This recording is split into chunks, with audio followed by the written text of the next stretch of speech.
Hi, welcome back to Philosophy 101, Morals in Society at Honolulu Community College. I am Chrisanne Moore, and tonight we're going to do, tonight, I don't know when you're watching this, we're going to do Program 19, Immanuel Kant, continued. Because of course in the last episode we discussed how Immanuel Kant really recovered philosophy from a kind of meaninglessness that it was dissolving into because of the problems of rationalism and empiricism. And Kant did this by discovering a priori ideas, or at least making a profound and persuasive argument for the existence of a priori ideas. We are not born a blank slate. In fact, our mind is very definitely structured by a priori ideas through which all our thoughts and experience pass, and which therefore shape, mold, form any thought or experience that we can have once it appears on the screen of our mind, wherever that may be. Let's look this over. As you remember, we said last time, the world out there, before I experience it, the noumenal world, as Kant called it, is the world as it is, unfiltered. The world that I perceive in my mind, which we picture as being someplace back here, although who knows, the world that I perceive in my mind has been filtered, has been structured, has been formed by my mind. This is the phenomenal world. Some of those filters, as I talked about last time, were three-dimensional space. Every thought assumes three-dimensional space. In fact, we cannot think without space. Every thought assumes the existence of time, indeed forward-moving time. And every thought is structured around an I. I think, I feel, I'm hungry, I'm taking a roller coaster ride, I'm taking a philosophy class. So, these are just some of the filters that Kant named and discussed and argued for. There was one more that's extremely important for this class, which is morality. Ethics. You see, Kant agreed with Hume. Morality is not a matter of sense experience. But he disagreed with Hume that it was a matter of taste or feeling. You see, Kant noted that morality cannot be traced back to sense experience, but every human being thinks in terms of morality, structures their thought by morality. Kant pointed this out by simply noting no one wants to live in an immoral world. Even the immoral want to live in a moral world. Further, we have this idea of morality that cannot be traced back to experience, because experience only tells us what people do, not what they ought to do, not what they should do, what it is moral to do. You see, in this way, Kant disagreed with Aquinas. Aquinas thought by observation of nature, one could determine what is moral. And moral for human beings, based, of course, on the final purpose of that nature. Kant wholeheartedly disagreed. Kant thought, you can observe people all day long. You can observe people all year long. You can observe people for a lifetime. But all the observation in the world will only tell you what people do, not what they ought to do. Because as we all know, we don't all do what we ought to do. Quite often we do the exact opposite. So we have this idea of morality that cannot be traced back to sense experience, cannot be traced back to observation. So morality must be an a priori idea, a component of rationality, one of those filters by which our mind structures thought and experience. So, we talked about that last time, and we went over some very complex ideas last time, so I hope you are reading your chapters slowly, that you're asking yourself questions, that you're doing the thought experiments that I give you to do, because it is only through really struggling with these ideas that you can begin to understand them. But once you begin to understand them, you start expanding your own consciousness, your own mind, opening up those filters a little bit. You see, one of the ways that we can be fairly sure that Kant was correct is that we can note that these filters of our mind can be changed or damaged. Have you ever known someone who was schizophrenic? Now, a schizophrenic does not organize thought and experience the way someone who does not have that disease does. They do not organize their thought experience as a normal person would. And indeed, things are chaotic, disorganized, and it becomes very difficult to function. The very fact that the filter can damage is evidence that the filter exists. The filter can also be changed by drugs. High levels of psychedelic drugs like LSD actually seem to change and alter the filter. In high levels of drugs, people say that they can see sound or hear color, that they experience things completely different than those do in the normal consciousness. Now, I am not recommending that you try this at home. Because why? Because once you change your filter, you can damage it. It can break. And then when you're done with the drug, it doesn't go back to normal. Interestingly, in cases of severe clinical depression or schizophrenia, or on what they call a bad trip on psychedelic drugs, there is no consciousness of time. It is as if that filter has been broken or bent. And that is why these diseases can be so devastating. That is why a bad trip is actually so bad. Because when one is in the midst of this experience, they have no concept of time. They have no concept that the experience will end. They have no concept that this too shall pass. It seems that whatever is occurring has always occurred and will always occur. It just is, because there's no consciousness of time. Mystics also talk about the filter in a sense. Mystical experience seems that it is actually perhaps possible to get outside of the filtered mind, to perceive the noumenal world, the world as it is, unfiltered. As a matter of fact, mystical experiences are called numinous experiences. D.T. Suzuki, who is one of the great Zen masters who introduced Zen to the West, speaks about mystical experiences as arising above the Kantian filters, perceiving the world unfiltered as it is. And mystical masters suggest that by training and experience and effort, we can learn to turn these filters on and off. And perhaps that is what is meant by these nirvana or mystical experiences.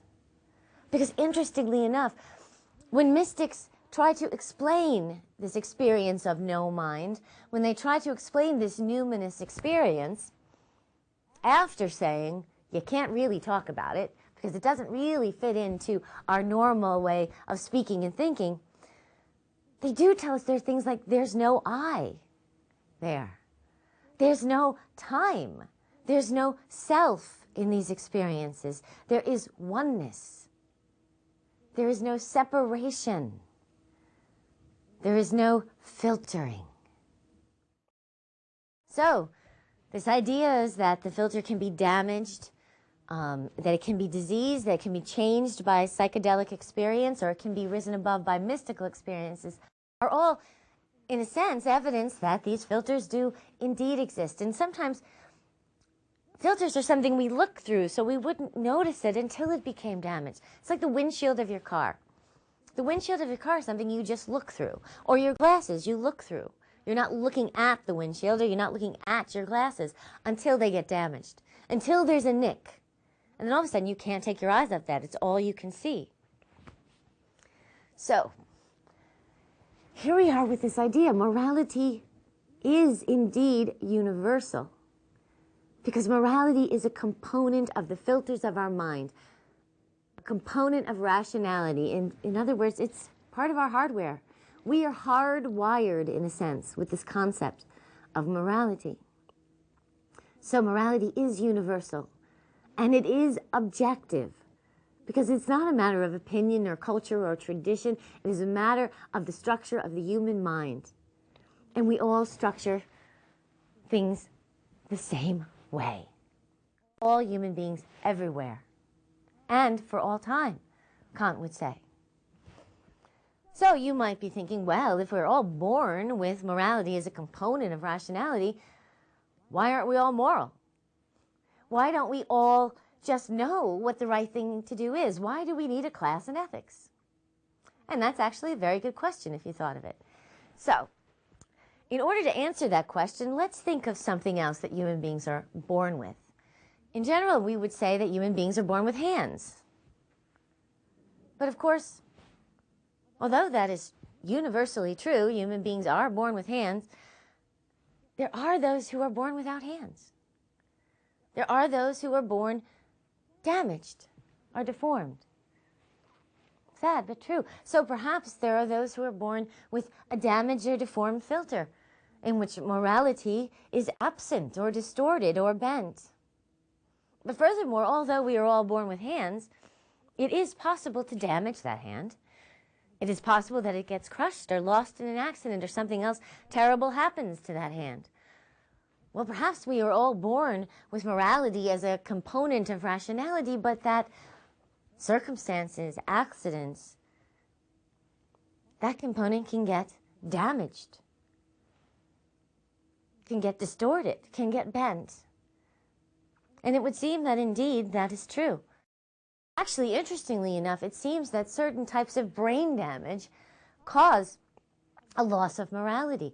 There have been studies where in certain cases where areas of the brain have suffered trauma or damage, that the people who had these accidents can no longer make moral distinctions.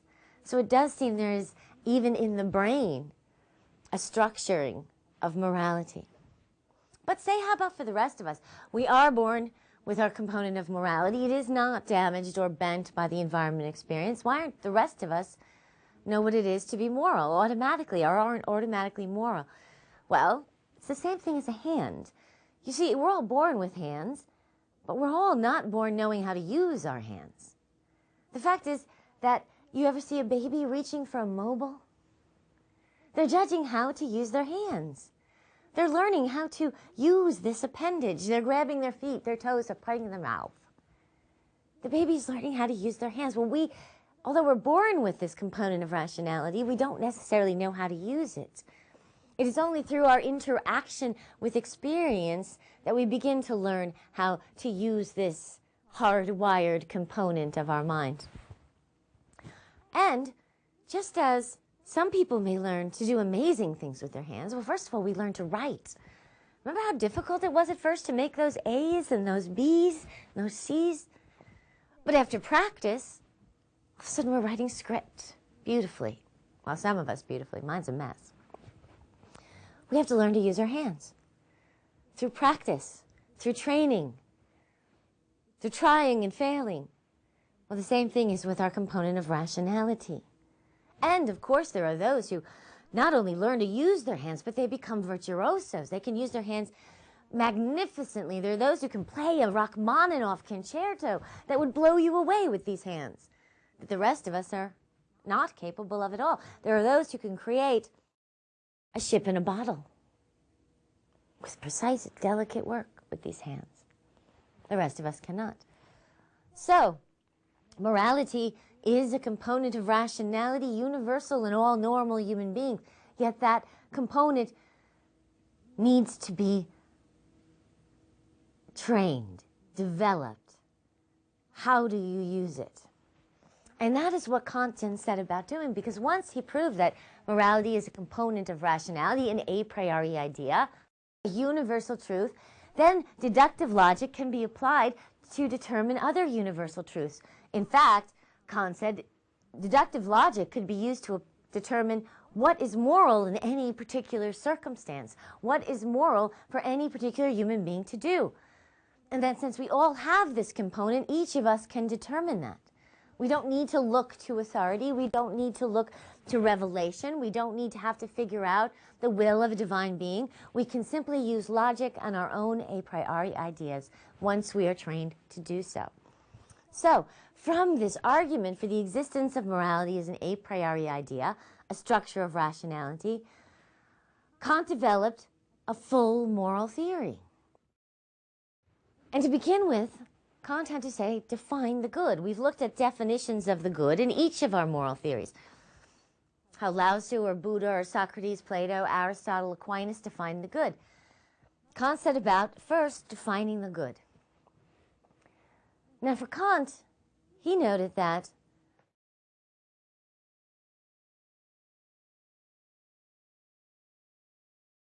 let's see how to put this. Kant noted that there are many things that human beings consider good, but in fact they can be good or bad. For instance, money. Money can be a very good thing. But, of course, money can be a horrible thing, depending on how it is used or how it is acquired. Intelligence. We generally think intelligence is a very good thing.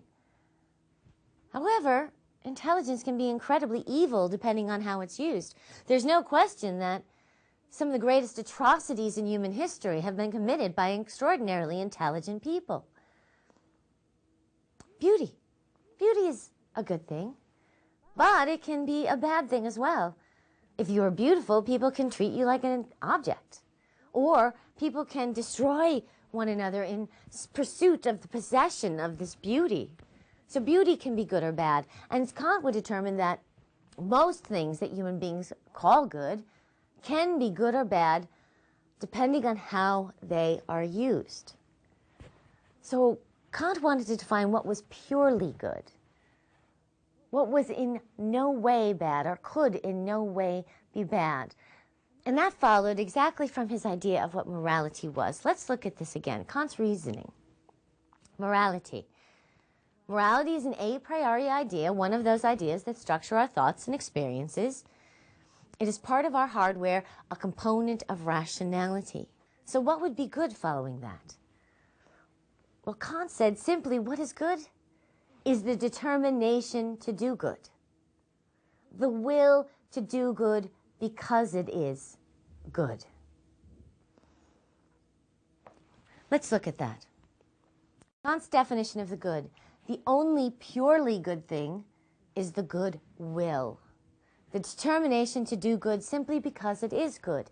In other words, since morality is a component of rationality, we can logically know what is the moral thing to do. We should do it simply because it is the moral thing to do and for no other reason. That is the only purely good thing, the decision to be moral because it is moral and for no other reason. You see, Kant was determined to divorce moral considerations from considerations of feelings. Remember, he was angered by Hume's suggestion that morality was a feeling, a matter of taste.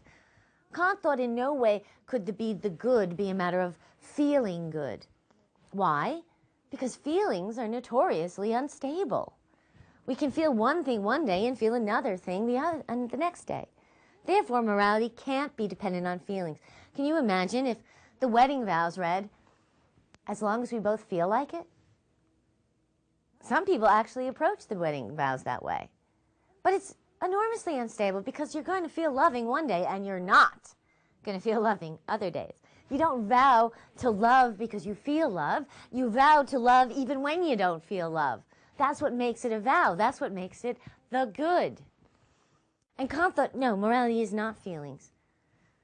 Kant also wanted to separate morality from consideration of consequences, that you can't determine if an action is good or bad based on the consequences of that action. First of all, it is extraordinarily difficult, Kant would say, to calculate the consequences of any action.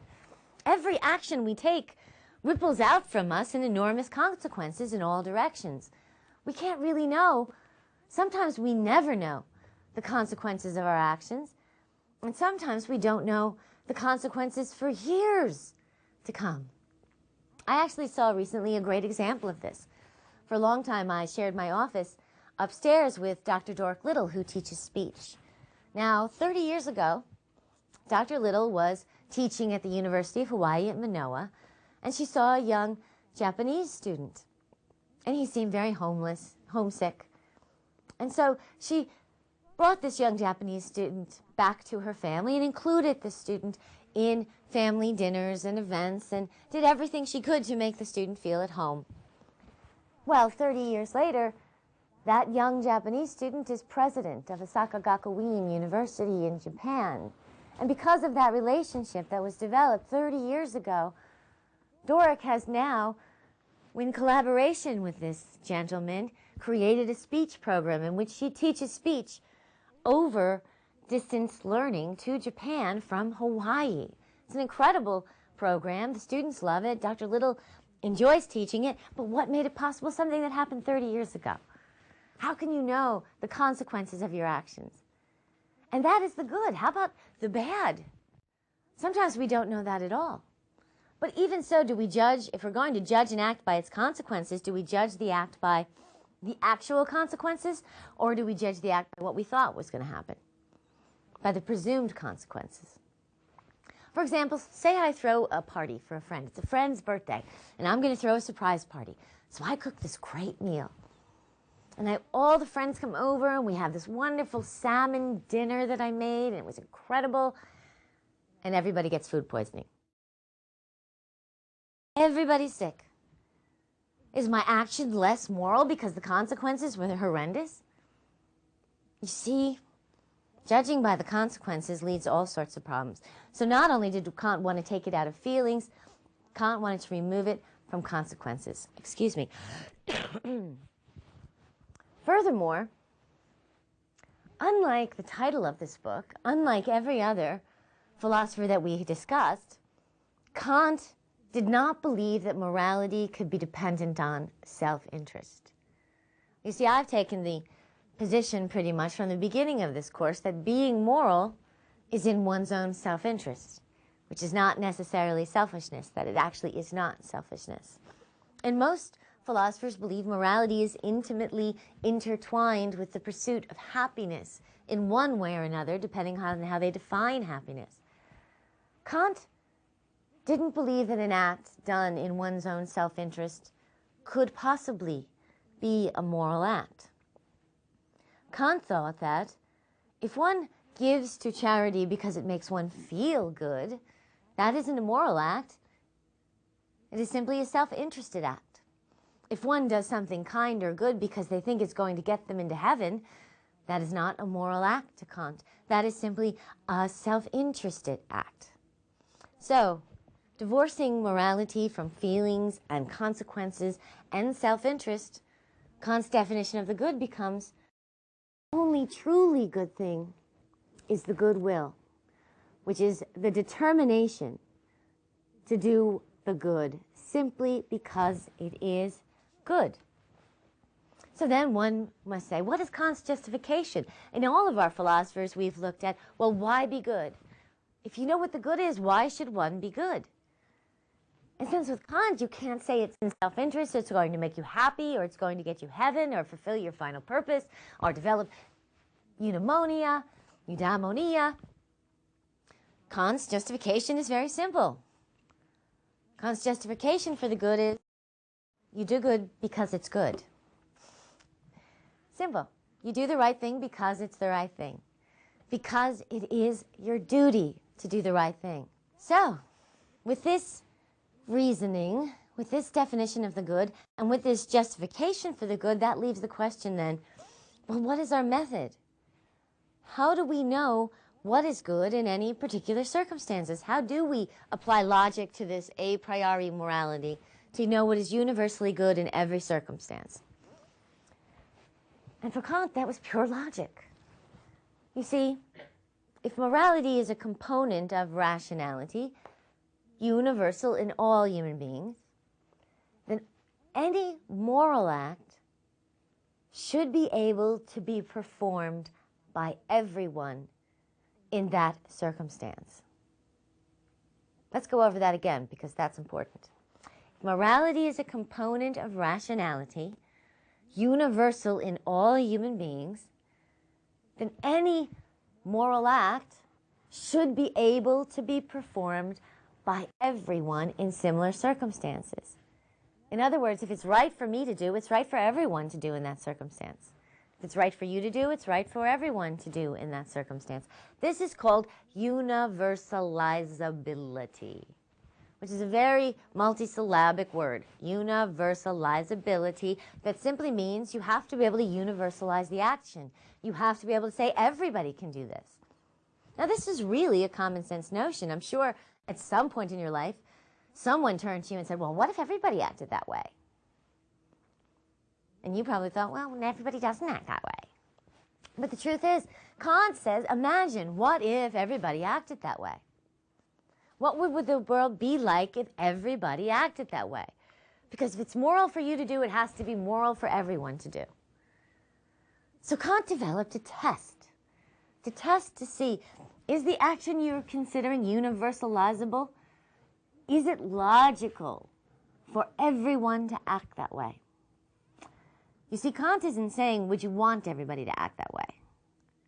Kant would say, is it logical for everyone to act that way? Well, how do you test that? Well, you have to imagine a world in which everyone acted that way. Kant called this first step in his method the categorical imperative. The categorical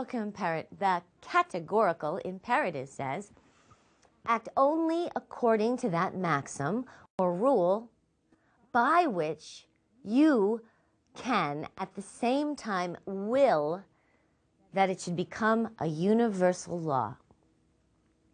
Let's look at that again. Act only according to that rule by which you can at the same time will that it should become a universal law. What does this mean? Imagine that the action you're about to take becomes a universal law, a law of nature like gravity. That is something now that once you've done it, everyone else must do as well. You have to see if you can will that. Meaning, can you create that law? Can you will that law to be a law of nature? And then you have to say, well, what would happen if that happened? What happened if your action created a universal law of nature that everyone had to act that way? Now remember, once something is a universal law, like a law of nature, it is public. Everyone knows the law. So, how do you use the categorical imperative, the test for the categorical imperative? Simply, you must ask yourself, what universal law would the action create? Once you determine the universal law, you must then say, is the action possible to carry out?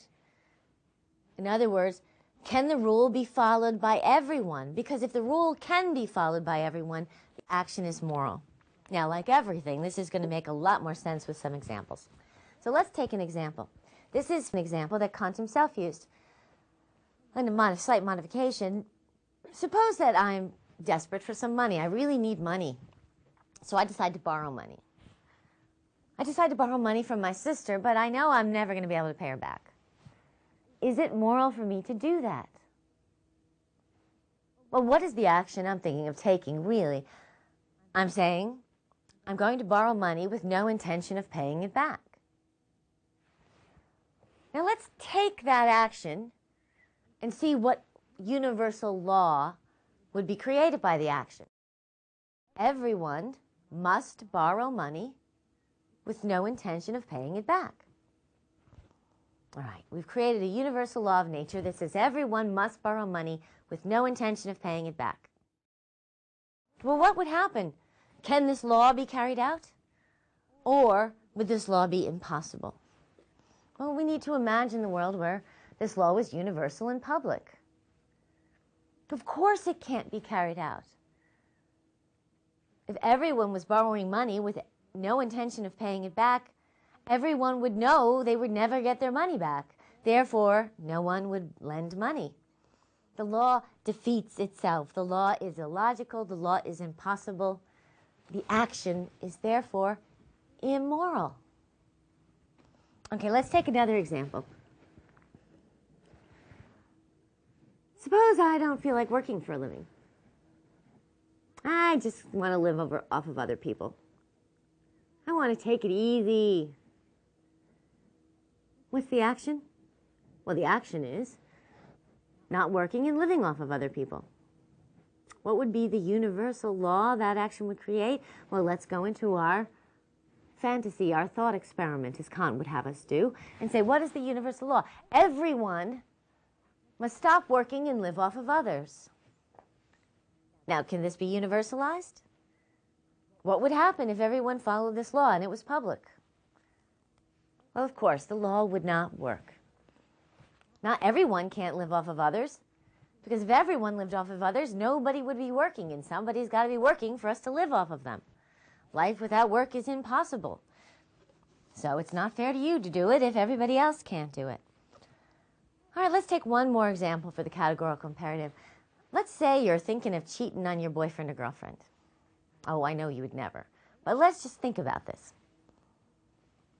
Now, if you did cheat on your boyfriend or girlfriend, what universal law would your action be creating? Well, let's start with our everyone must, because we want to universalize it. What's the action? Cheat on their significant other or boyfriend or girlfriend. Everyone must cheat on their boyfriend or girlfriend. Is this law possible to carry out? Now remember, you're not supposed to ask, would you want to follow this law? Because people might say, I don't want to cheat on my boyfriend. I don't want to cheat on my girlfriend. Kant isn't saying, do you want to follow this law? Kant is saying, what would happen if you had to follow this law? What would happen if everybody had to follow this law? Could the world function if it became a universal law of nature? Well, no. Because a world in which everybody cheated would mean the relationship itself was undermined from the very beginning. Everyone would know there was no such thing as trust. Everyone would know there was no such thing as a monogamous committed relationship. Therefore, a monogamous committed relationship would be impossible. There would be no such thing, so there would be no such thing as cheating on a monogamous committed relationship. It's illogical. You see, Kant wanted to make it purely logical. Morality is an a priori idea. Logically, therefore, everyone should be able to do any moral act, test it, we'll see what it would be if it was a law of nature, and then find out, can it be done? Moral. Can't be done? Immoral. Seems a little bit complicated, but as you begin applying it to different cases, you'll see that it's really simple. Figure out what the action in question is, make it a universal law of nature that is public, and simply say, can this be done?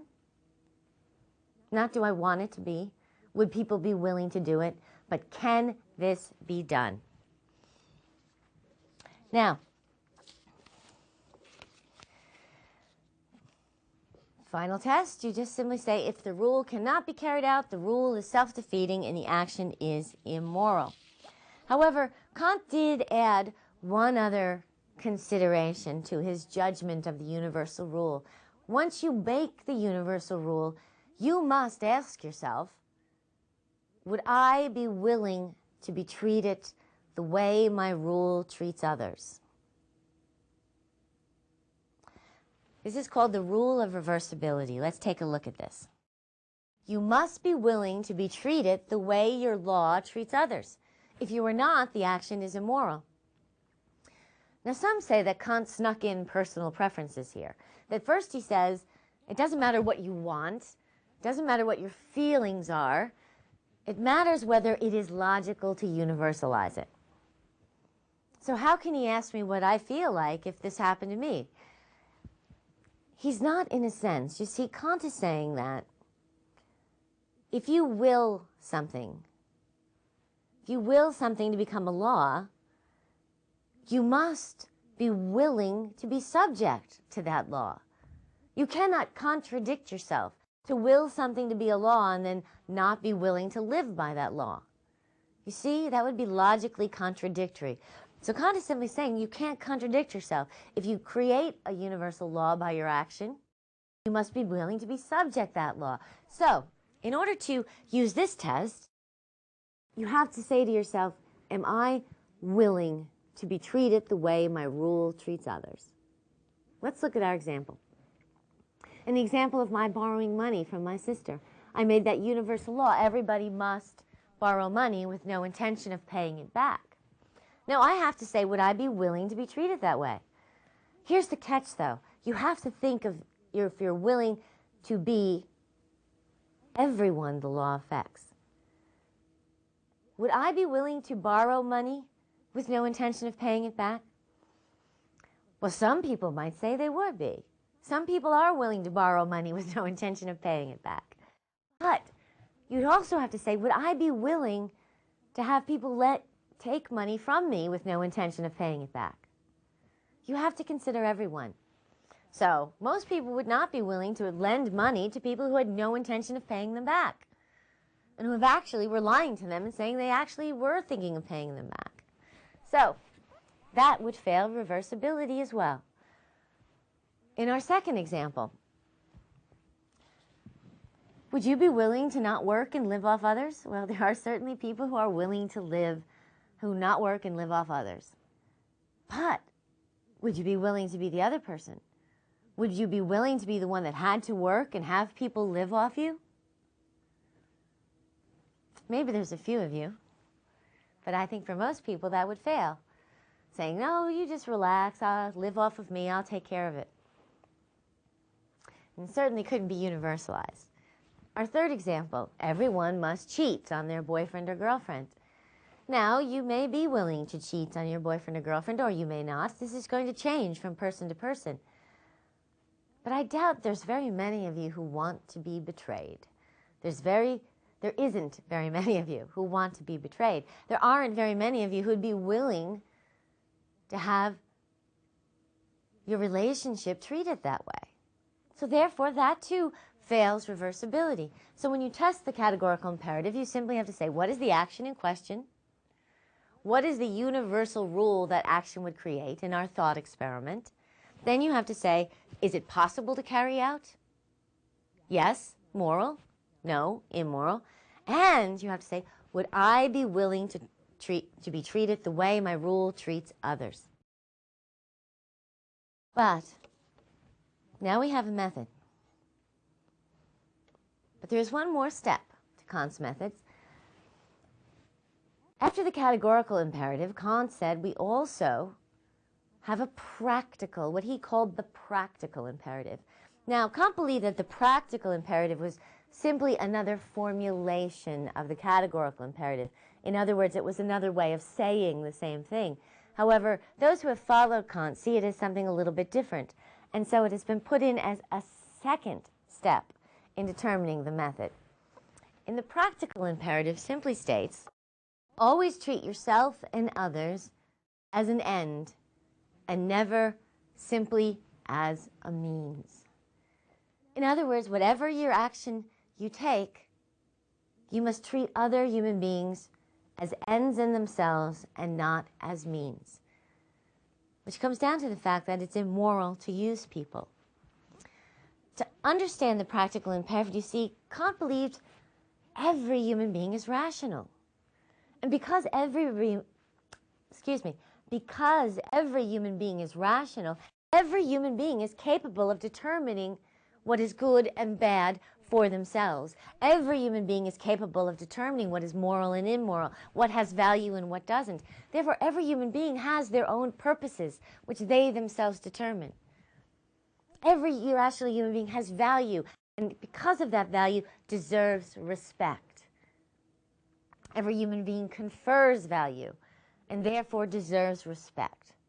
Every human being should be allowed to pursue their own purposes, their own ends. No human being should be simply used as a means for your ends. Whatever your purpose is, you can't use others simply to achieve that purpose. That is fundamentally immoral. It's fundamentally disrespectful to rational human beings. You can't use people.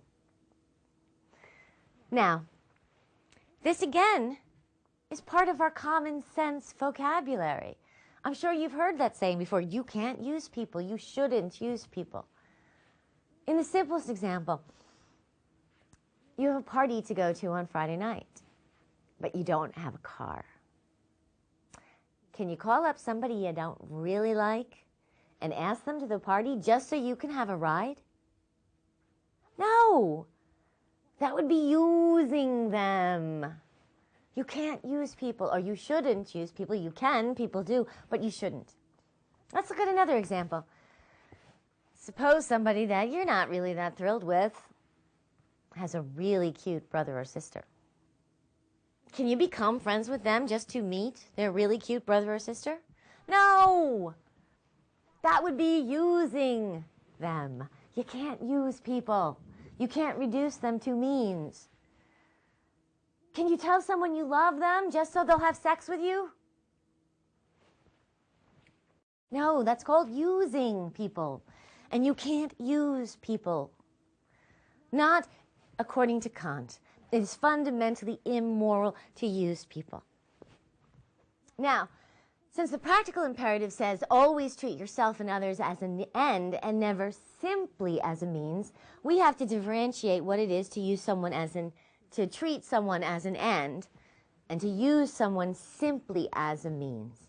See, there's a difference between using someone as a means and using them simply as a means.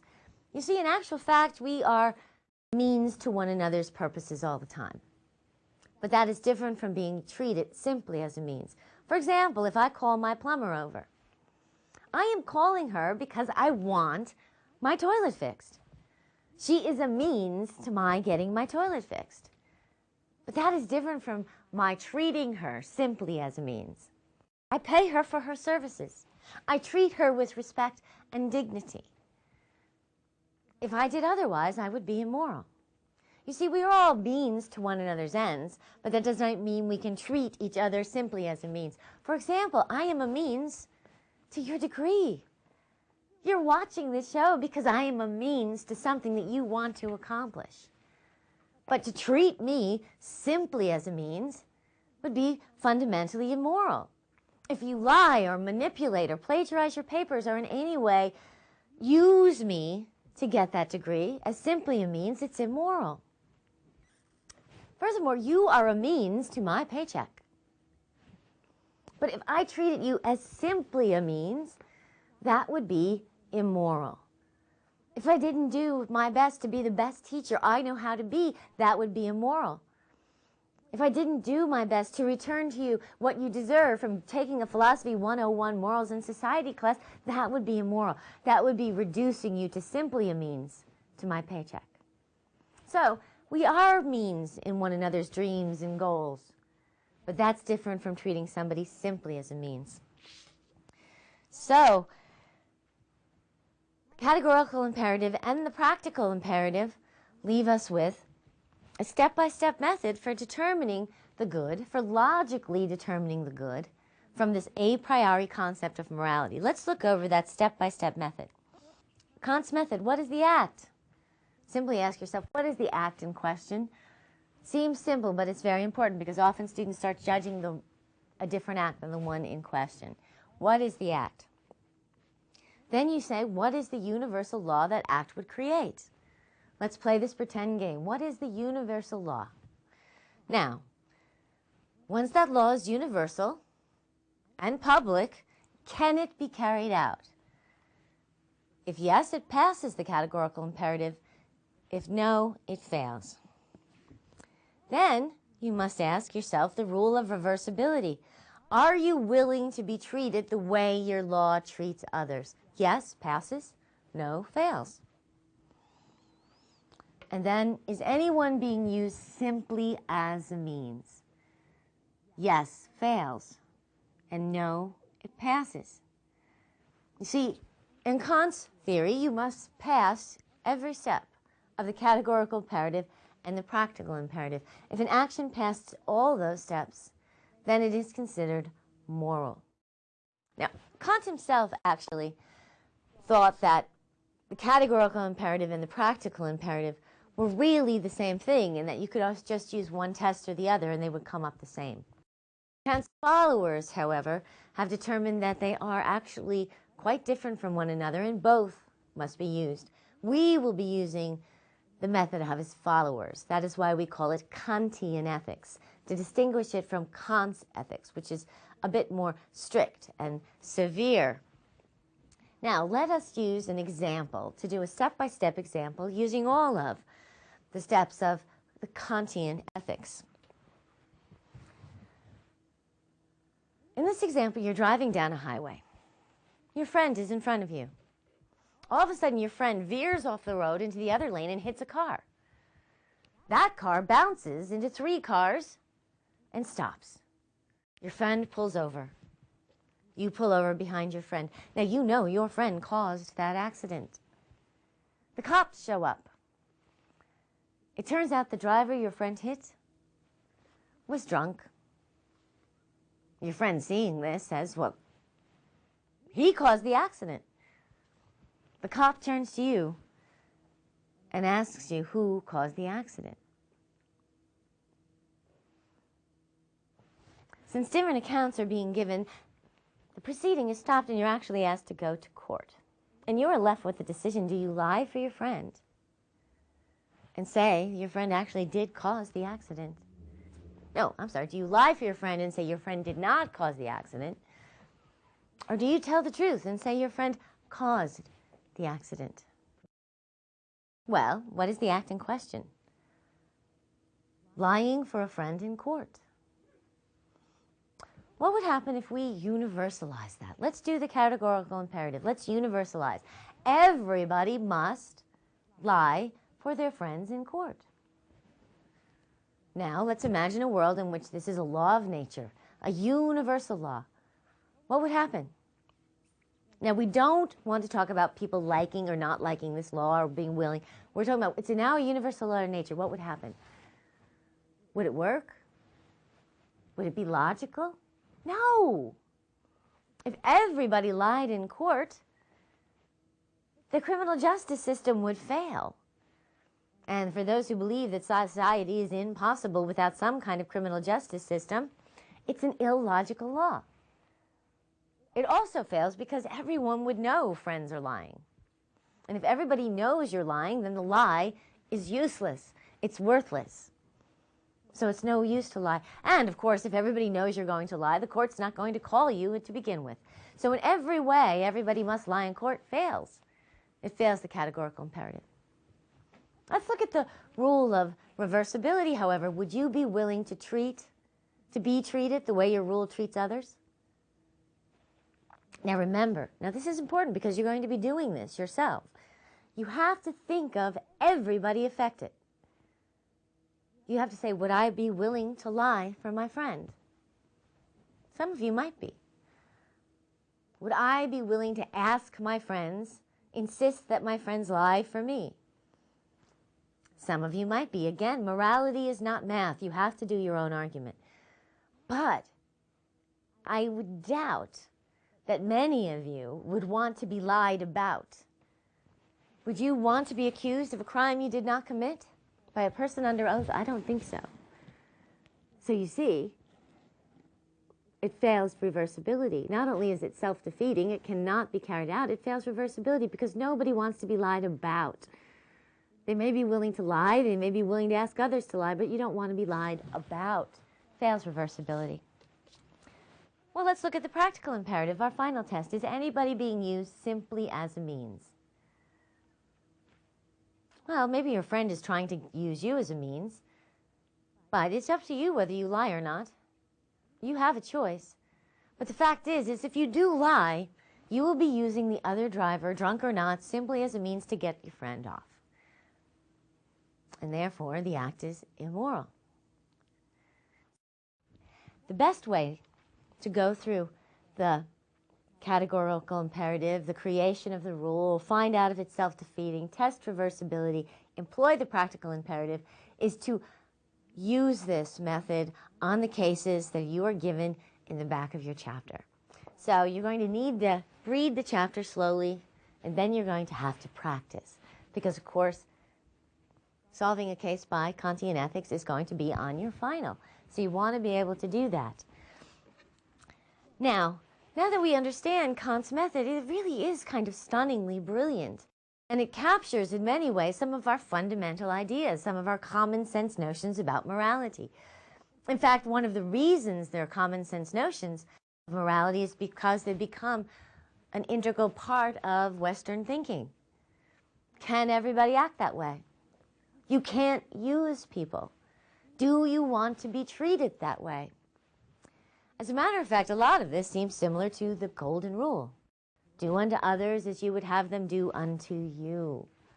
And in a way, it is a formulation of the golden rule. But what Kant was doing really is he was saying, It's not about feelings. See, many people think do unto others as you would have them do unto you is to treat others the way you feel like being treated.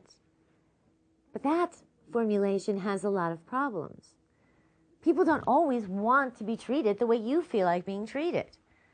Simple example, some people are grieving, maybe if you're grieving, you want people to put their arms around you and comfort you. And so when you see somebody else who's grieving, you put your arms around them. But there are those who want to be left alone in those circumstances. So always treating others the way you like being treated doesn't work. It's based on feelings, and feelings are different. Kant wanted to base it on logic alone, simply saying, can you will this to be a universal law of nature? Would it be logical if it were? Can everybody act that way? And if you're going to will a law, since the will cannot contradict itself, you must be willing to be treated that way. And this has come down into our culture as, can everybody act that way? Or what if everybody acted that way? This has come down to our culture as, you don't use people. This has come down to our culture as, how would you like it if you were treated that way? Rather brilliant, actually, based entirely on logic and on a priori ideas. Now, Kant theory is not perfect, as you might imagine. As I said over and over again, and will say over and over again, there's no flawless moral theory. And there are flaws in Kant's theory as well. The biggest difficulty with Kant, of course, is creating the universal rule.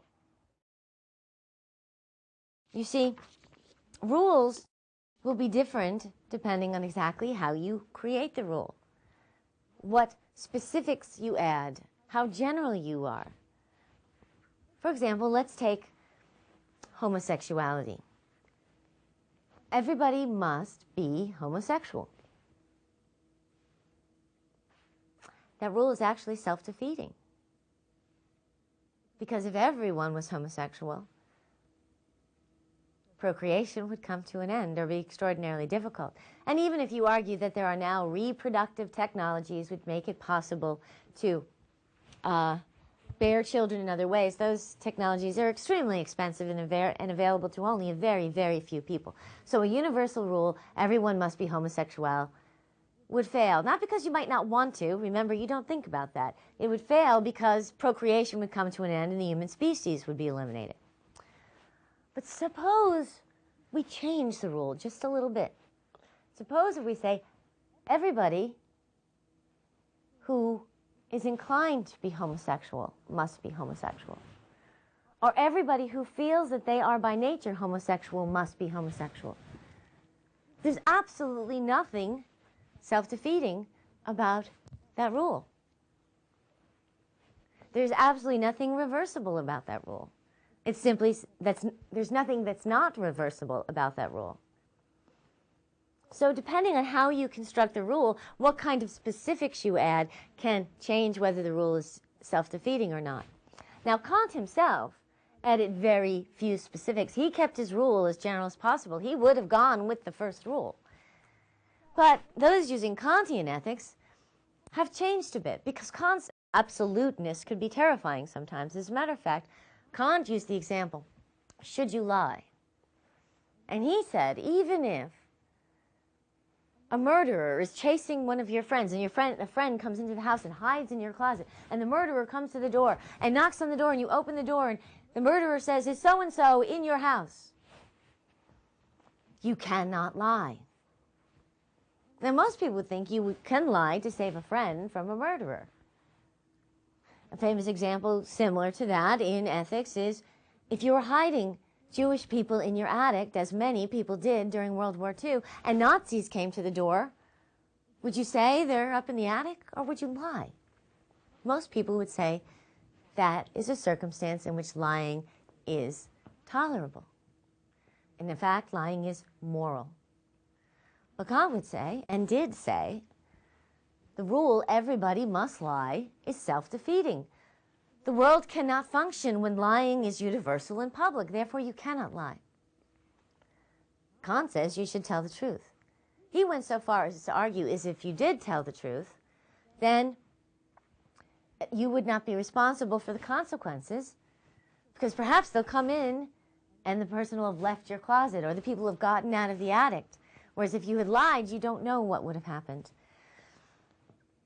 We'll talk a little bit more about the flaws in Kant's ethics next time. We're coming to the end of this program. Again, we've covered a lot of information, but really what you need to do now is you need to go back to the end of your chapter and answer each of the study questions, and then start applying Kant's methods to cases. And then in our next episode, we're going to see another film, and then we can apply Kant's method to the moral dilemma presented in that film. In the meanwhile, take care, and I'll see you next time. Bye-bye.